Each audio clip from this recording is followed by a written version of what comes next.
আমাদের মা বোনদের কালো বোরখা যারা পরে, ওনাদের বোরখা রাসূলুল্লাহ সাল্লাল্লাহু আলাইহি সাল্লামের নেককার স্ত্রী মহিলা সাহাবী ওনাদের মতো এখন রঙ্গিলা বেডুইদের যেসব মোবাইল বোরখা লাল নীল হলুদ কমলা বেগুনি বেডরি জিজ্ঞানিটা কার মতো বলবে? সিনেমার নর্তকীর মতো, নয়তো আর কি, নয়তো আর কি। কথা বলেন। তাহলে কার মডেলে সাজলেন?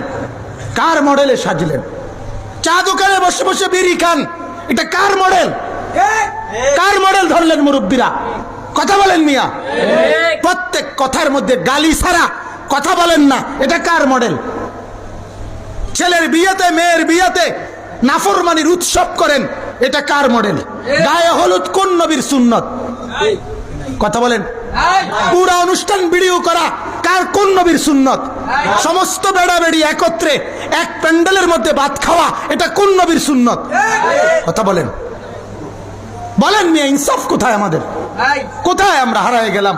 ইসলাম আমরা ছেড়ে দিলাম, কোরআন আমরা ত্যাগ করে দিলাম, রাসূলকে আমরা বিদায় জানাইলাম, নবীর 23 বছরকে আমরা প্রত্যাখ্যান করলাম।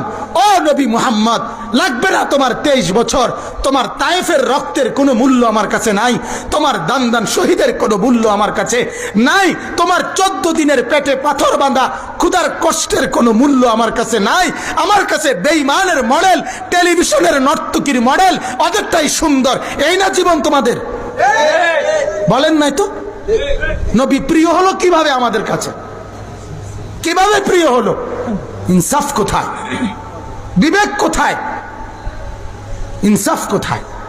যে ঘরে আজ 15 বছর টেলিভিশন চলে, সে ঘরওয়ালারা কেমনে বলবে নবীকে ভালোবাসে? একজন বা আল্লাহর বান্দা দাঁড়াইয়া বলেন না, আপনি নবীকে কেমনে ভালোবাসেন? যে ঘরে নর্তকী নাচে, যে ঘরে নাটক সিনেমা ছাড়া দিন যায় না, রাত পার হয় না, যে ঘরে নাটক সিনেমার উলঙ্গতা গান বাদ্য ছাড়া জীবন কাটে না, সে ঘরওয়ালারা আল্লাহকে ভালোবাসে? সে ঘরওয়ালারা রাসূলকে ভালোবাসে? যে ঘরে ফজরের নামাজ পড়ে না কেউ, সে ঘরওয়ালারা আল্লাহকে ভালোবাসে? জুমার নামাজের দিন পুরা মসজিদ ভরা, প্রতিটা মসজিদ বড় হয়, প্রতিটা মসজিদ দোতলা হয়, প্রতিটা মসজিদ বারান্দা বাড়ায়, জুমার নামাজে জায়গা হয় না। মসজিদ কি জুমার নামাজের মসজিদ? কথা বলেন না কেন?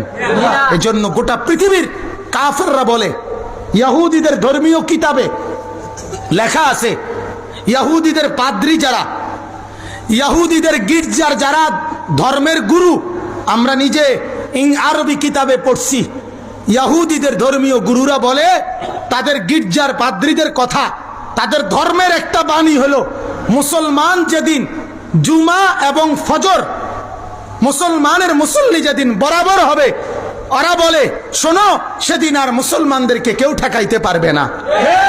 আল্লাহর কসম, এটা ওদের ধর্মগ্রন্থের কথা। এই জন্য ওরা কোনোভাবেই ফজরের নামাজের মুসল্লি বাড়াইতে দিবে না, এটা ওদের ষড়যন্ত্র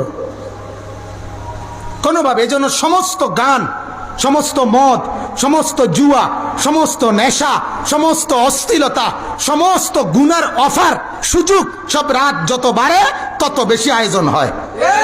কেন? কেন? যাতে করে ইমানদার সকালবেলা মুবারক টাইম ফজর, ফজরকে বলা হয় ওয়াক্তুল ইনকিলাব, ফজরের ওয়াক্তকে বলা হয় ওয়াক্তুল ইনকিলাব, মানে পরিবর্তনের সময়। ফজরের নামাজের সময় ভোর বেলায় বেঈমান পরাজিত হয়, ফজরের ওয়াক্তে ইমানদার বিজয়ী হয়। এটা কোরআন, বিশ্বাস করেন এটা কোরআন।